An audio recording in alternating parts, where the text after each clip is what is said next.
All right.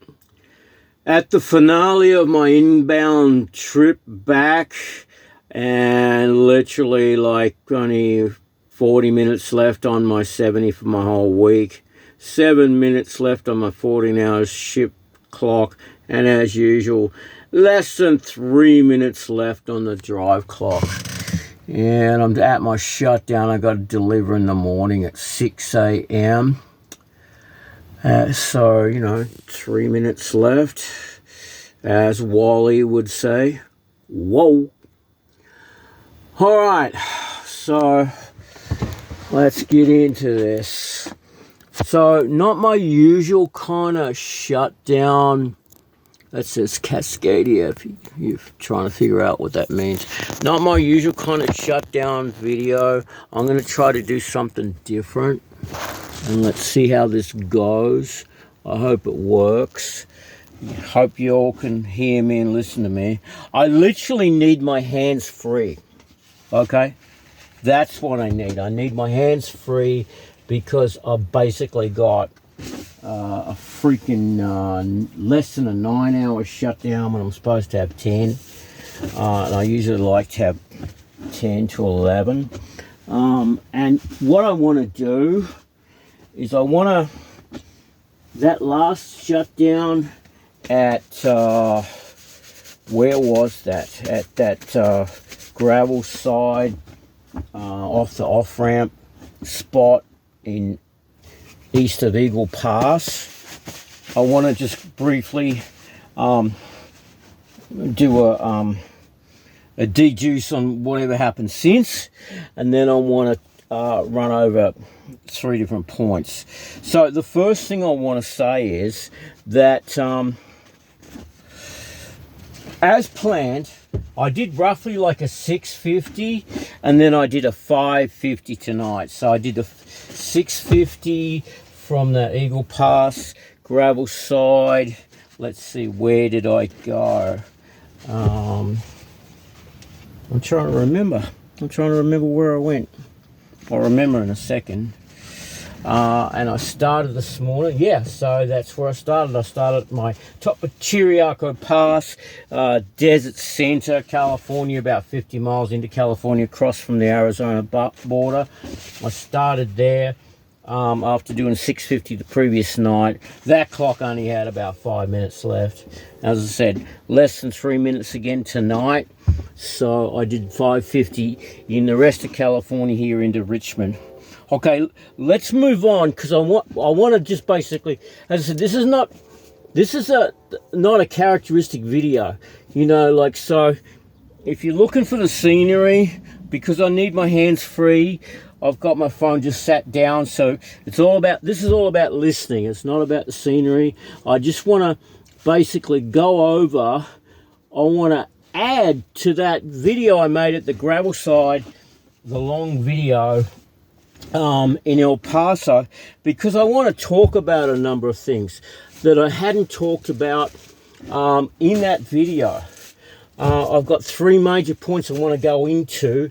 Now, as my all-time favorite rock star singer used to say, after the lines have been drawn, basically what I want to do is I want to color in between the lines. I want to attenuate and add to those points, because I think it's really important, because I was very tired and had a lot to say, and really I had more to say and just didn't realize it. So let's get into it. I've got 3 points. One is the Eagle Pass pickup timing, and then 2 was the conversations I had with this bugger on the Thursday night and the Friday night. And one of those, in the last video near the end, I started to talk about the wrong night. I got confused, so I'll clarify those. Because again, I was like, that was a super trucker day. So I was mega tired. And then the third point I want to talk about is ethnicity as regards to mentality and its consequences for the West, okay? And I'm not going to really get too esoteric, but I'm just going to talk specifically about that as it pertains to what's happened to me, all right? So let's go over it real quick. So when the guy was arguing with me on the Saturday morning about getting going, and I was at that store picking up coffee. That was 7 a.m. The previous night when I was already tired and I was going to have 3 hours sleep, the guy had called me up and he was all confused. He didn't even know what day it was. And he says, well, make sure you go and pick up. It's like the appointment's at 11:30 in the morning. And I said, well, yeah, I've got a plan. I'm going to go 10:30. I don't want to blow my hours. I don't want to go too early. So then fast forward to the Saturday morning, and there I am, at that store getting my coffee and trying to make my plan, and he's calling me up and abusing me, and like he's switching it up, changing the deal, as Lando Calrissian would say to Darth Vader. He's saying, look, it's got to be over there at 10 a.m. You got to be over there at 10 a.m. Because otherwise I'll close. So like he's rushing me off, right? So I had planned, basically within a half an hour I was going to go anyway. I was going to get there at 10:30. So I rushed off, like ridiculous 5-minute pre-trip, and got over there. I literally got there at 10 a.m. or 5 minutes to 10. All right. And then after that I got loaded. I was there by 11. I was out of there, like, making that nice video there of that big old lot, Padilla Imports, picking up the beer, and just basically saying, hey, it's nice and it's good, and I'm getting ready to go, and talking about that whole beginning of that super trucker day and all the crap that I dealt with, no sleep and everything. So by the time I finished that video, it was like 11:15. I was fixing to go, and basically another truck came in. Another truck came in at 11:15. So I was there at 10. I was loaded at 11. I was finished my video at 11:15. There was another truck coming in to get loaded, all right? So this guy's all freaked out about when they're going to open and when they're going to close. And I guess he's afraid I'm going to miss something. But here's the thing. He's the boss, So shouldn't these things kind of be known? When I was... and you're hearing me just setting up my plastic bags, because I like to block out my windows with black plastic trash bags. It's just the thing, so I have more space in the cabs, what I need to do. And I'm going to move forward to the front of the cab to kind of hang those bags. So I'm going to try to yell a bit so you all can hear me as I'm going backwards and forwards doing that. So, yeah, when I worked for the mega carrier, I remember the terminal boss, he pulled me in for the touch-up, and he's talking about, well, you got to deal with like a big bureaucratic organisation, so they got all these different departments. The left hand doesn't know what the right hand's doing, the right hand doesn't know what the left hand's doing. So they had a planning department which would send me the loads, right? And it was just a source of continual frustration to me, because what would happen is, I'd get to I did a lot of night work. I'd get to a drop and hook, and the gate would be shut, or they would be closed, or there was a freaking gate code and I didn't even know, but they didn't include it on the dispatch. So the amount of just lack of information, inattention to providing pertinent information that the driver might need at his pickup, it was a source of constant frustration. And I ended up a lot of times I'd do Google Maps to double check ahead of time, and then I'd be freaking texting the planners, and they'd be, I think such and such. They were so freaking useless. And this is the same thing with a boss, right? If he wants me to pick up the Indian and he wants me to get there, why is he all freaking, he's almost pretty much telling me he doesn't even know. It's like a Saturday, he doesn't even know when they're going to be open, when they're going to get closed. This fucking crowd, Padilla Imports, I've picked up from him a couple of times in the last 12 weeks. He runs drivers through there a lot over the last, God knows, 4 years since I was employed by him. Shouldn't this guy freaking know? Shouldn't he have an inventory of times? You know, like, it should go beyond just, well, off the cuff right now, at the minute, on a Friday night or a Saturday morning, or check Google Maps. It should be a little bit more that, shouldn't the guy freaking know? Shouldn't, instead of this, all this, like, rush off, rush. So, yeah, that's a source of frustration for me, because he's causing me a lot of drama and grief and threats and harassment. And at the end of the day, these people that schedule dispatches should bloody well have the pertinent information ready for the driver, rather than be some kind of a freak out. So let's move on. I want to talk about the other thing, which is the Thursday night and the Friday night conversations. The Thursday night was the big abuse, because I had lots of traffic and accidents ahead of me the first couple of days, and the damn the load was screwed from the start with that first shift, just literally having nothing left on it. I talked about all that in other videos. So let's go over that real quick. So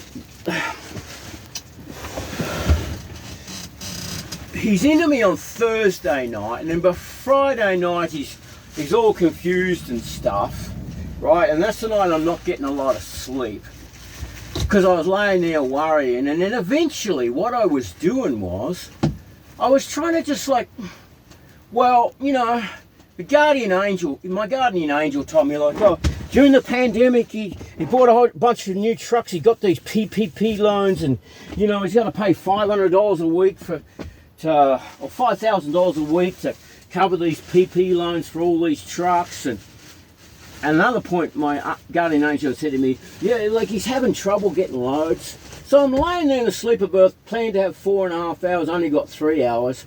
Just trying to, you know, I'm a Western guy, I'm trying to have some freaking understanding, empathy. Figure, well, maybe he's, you know, the freight recession in the last 2 years has really killed me, you know, and trucking companies are dropping, like big and small, are dropping like flies everywhere. They still are. If you think the economy's going great, just look and see what's happening to trucking firms right now. All year it's been happening. So I'm thinking maybe that guy, you know, like, he's worried about going bankrupt and blah, blah, blah.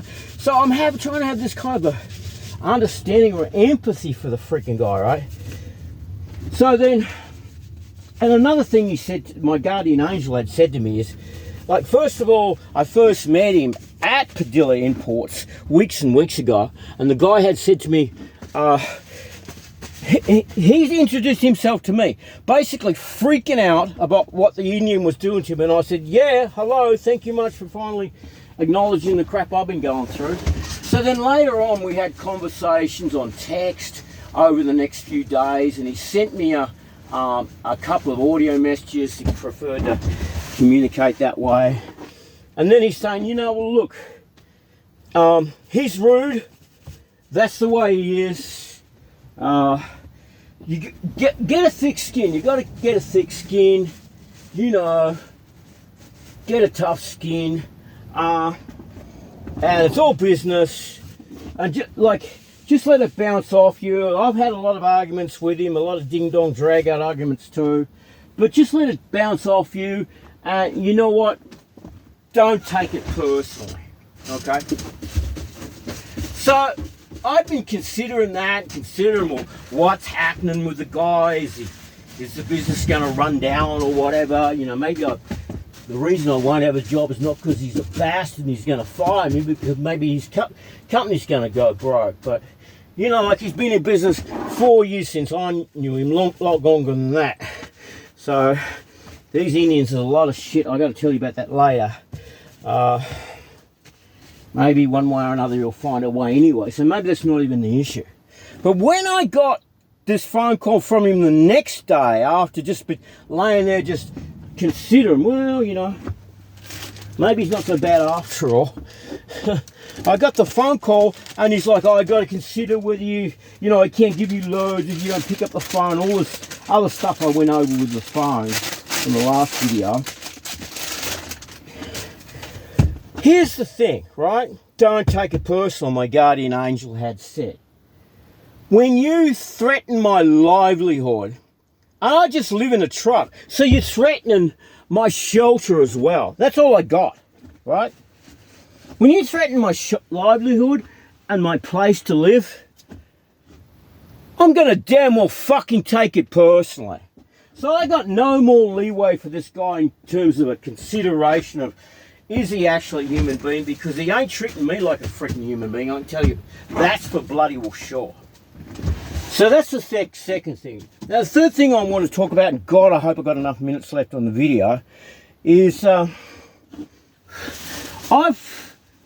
worked with a small number of Indians in different professions over my life, over a long period of time, different points in time I've worked with these people.